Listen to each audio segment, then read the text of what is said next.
July August বৈষম্য বিরোধী ছাত্র আন্দোলনে পদত্যাগ করে পদ থেকে পালিয়ে যায় প্রধানমন্ত্রী শেখ হাসিনা। এরপরেই বৈষম্য বিরোধী ছাত্র আন্দোলন ঘোষিত এক দফায় ফাঁসিবাদী ব্যবস্থার বিলোপ ও নতুন রাজনৈতিক বন্দোবস্তের দাবি তোলা হয়েছিল।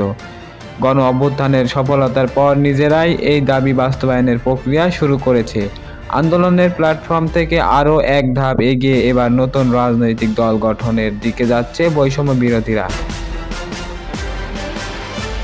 অন্তর্বর্তী সরকারের উপদেষ্টার দায়িত্বে থাকা নাহিদ ইসলামকে নেতৃত্বে রেখে দল গঠনের পরিকল্পনা করা হচ্ছে। সবকিছু ঠিক থাকলে আগামী জানুয়ারিতে আলোচিত নতুন রাজনৈতিক দলের ঘোষণা আসতে পারে বলে জানায় দলটি।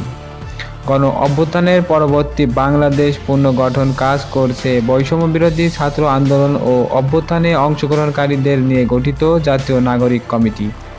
এই সময়ে সবাইকে সতর্ক থাকার আহ্বান জানিয়ে বিএনপি মহাসচিব মির্জা ফখরুল ইসলাম আলমগীর বলেছেন, আমাদের মাথার উপর এখনো বিপদ আছে।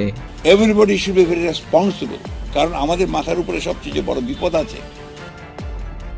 নিউজ ডেস্ক, সাগর মাহমুদ।